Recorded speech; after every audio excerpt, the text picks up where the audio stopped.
Who exactly is Kenjaku? Kenjaku is the reason Jujutsu Kaisen is broken, before Sukuna returned, before Gojo was sealed, before Shibuya collapsed into chaos. Kenjaku was already there. For over 1,000 years, he has survived by stealing bodies, rewriting history, and quietly pushing humanity towards something worse. He's not the strongest character in the story.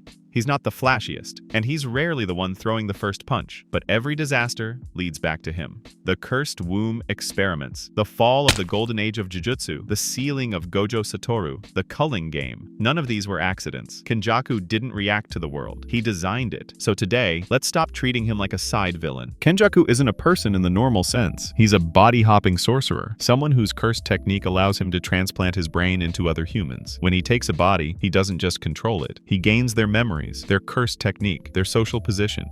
That stitched scar across the forehead, that's not a stylistic choice. That's proof that someone else used to exist there and doesn't anymore. Over centuries, Kenjaku has worn countless identities. His most recent body is Suguru Geto, a former special-grade sorcerer and Gojo Satoru's closest friend. And that detail matters, because Geto isn't the point. He's just the mask Kenjaku is wearing right now. Kenjaku existed long before this body, and he'll exist long after it's gone, which means something important. Kenjaku doesn't fear death. That's the mistake people make. He plans around it. Most villains want domination, immortality, or some form of validation. Kenjaku wants something else: understanding. For over 1,000 years, he's been running a single experiment. Only one question drives everything he does. What happens when humanity is pushed to fully merge with cursed energy? That obsession shaped the entire world of Jujutsu. He created the Cursed Womb death paintings, experimenting on a woman capable of giving birth to half-curses. He manipulated bloodlines, engineered sorcerers, and even interfered with history itself. To Kenjaku, people aren't individuals, they're variables. Tools, something that can be used to learn from lives, are acceptable losses. Entire cities are acceptable losses, as long as the experiment continues. And here's the uncomfortable part. Kenjaku isn't cruel for pleasure. He's cruel because it's efficient. The Shibuya incident felt like chaos. Civilians dying, sorcerers overwhelmed, special-grade curses everywhere. But to Kenjaku, Shibuya was never chaos. It was a controlled detonation. Every movement was planned, every sacrifice expected. Gojo wasn't sealed because Kenjaku feared him. That idea is comforting, but it's wrong. Gojo was sealed because he broke the experiment. As long as Gojo existed, humanity could never be forced to evolve. He was too strong, too stabilizing, too perfect. Kenjaku didn't defeat Gojo. He removed an obstacle, and then bro just moved on. Who knows, he really might even unseal Gojo himself after his experiments finish, because that's who Kenjaku is, unpredictable. The Culling Game is Kenjaku's masterpiece. By awakening cursed techniques in ordinary humans and throwing them into a brutal survival ritual, he recreated the conditions of the ancient Jujutsu era, but this time on a national scale. Sorcerers are no longer rare. Cursed energy is no longer hidden. Humanity is being dragged forward, kicking, screaming, and Kenjaku doesn't care whether the result is beautiful or horrifying. He only cares that it's new, that something unprecedented, unimaginable comes out the other side. There's a reason Kenjaku and Sukuna feel so different. Sukuna is raw power, instinct, destruction. He doesn't plan centuries ahead. He doesn't manipulate systems. He dominates whatever is in front of him. Kenjaku is the opposite. Where Sukuna represents chaos, Kenjaku represents control. Sukuna tears the world apart because he can. Kenjaku rebuilds it just to see if it breaks differently this time. That's why Kenjaku can coexist with Sukuna. Not because he trusts him, not because he can control him, but because Sukuna is just another variable. Even the King of Curses is part of the experiment. And that is something that is really messed up and concerning. And then there's Itadori Yuji, because Yuji was never an accident. Kenjaku didn't stumble into creating him. Yuji is the result of the same obsession that drives everything else for Kenjaku, a human body capable of housing something inhuman. Yuji isn't special because he's strong, he's special because he endures pain, loss, and guilt, again and again. To Kenjaku, Yuji isn't a son, he's proof of concept, proof that a human can survive being forced into something more, which makes Yuji terrifying in a different way, because unlike Sukuna, Yuji has empathy, and that's something Kenjaku never accounted for. And here's the part most people miss. Kenjaku is not trying to rule the world. He's not trying to become a god. And he's not even trying to win. Kenjaku is trying to see what happens. If he dies tomorrow, it doesn't matter. The experiment continues without him. That's why he's so dangerous. You can't intimidate him. You can't reason with him. You can't scare him. Because to Kenjaku, the outcome is irrelevant. Only the process matters. In Jujutsu Kaisen, curses are born from human fear, while sorcerers are born from suffering. Kenjaku was born from curiosity.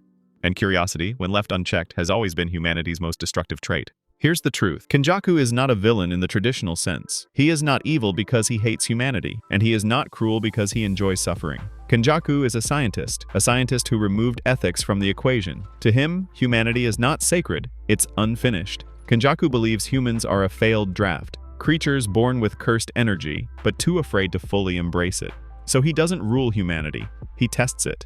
He doesn't destroy the world, he stresses it. Every disaster he causes is a pressure test. Every death is data. Every survivor is a result worth observing. That's why Kenjaku changes bodies. Not to live forever, but to stay close to the experiment, to watch from inside, to adapt as the variables change. And that's why he created Yuji Itadori, not as a weapon, not as a successor, but as proof. Proof that a human can endure the impossible. Kenjaku's greatest weapon isn't his curse technique, it's time. Think about how differently he experiences the world. Most humans think in days, maybe years. Sorcerers think in lifetimes, generations. Kenjaku thinks in centuries. When something fails, he doesn't panic, he waits. If a plan collapses, he doesn't improvise. He restarts it again after 50 years. That changes how morality works, because urgency is what creates ethics. When time stops mattering, so do consequences. A massacre isn't a tragedy, it's a data point. A dead sorcerer isn't a loss, it's a conclusion. That's why he can smile in the middle of disasters. He's not detached, he's patient. Kenjaku also understands something most characters don't. Strength is temporary. No matter how powerful a sorcerer is, they will age, they will weaken, they will die. Systems last longer than individuals. That's why Kenjaku doesn't chase raw power. He builds environments where power is forced to emerge. The golden age of Jujutsu didn't happen because people were better. It happened because the world was harsher. Kenjaku is trying to recreate that pressure, not by nostalgia, but by design. There's also a reason Kenjaku doesn't hate humanity. Hatred requires disappointment. And Kenjaku was never disappointed. He never expected humans to be good. He expected them to be adaptable. To him, fear is useful, pain is useful, despair is useful. They accelerate change, which is why he doesn't see himself as a villain. Villains destroy. Kenjaku cultivates, and cultivation takes time. Now think about this. Kenjaku doesn't just move through bodies, he moves through eras. Every time he switches hosts, the world has already changed. New rules, new sorcerers, new limitations, and Kenjaku adjusts. That adaptability is the real horror. You can't trap him in one historical moment. You can't outgrow him. He's already thinking about the next version of the world before this one finishes collapsing. And this is why fighting Kenjaku is fundamentally different from fighting someone like Sukuna. Sukuna can be confronted. Kenjaku has to be outpaced. You don't beat him by overpowering him. You beat him by ending the experiment, and no one has figured out how to do that yet. Which brings us to the most dangerous idea Kenjaku represents. He doesn't believe humanity has a final form. To him, evolution isn't progress, it's iteration. And iteration doesn't stop just because people are suffering. So when you ask, who exactly is Kenjaku? Here is the real answer.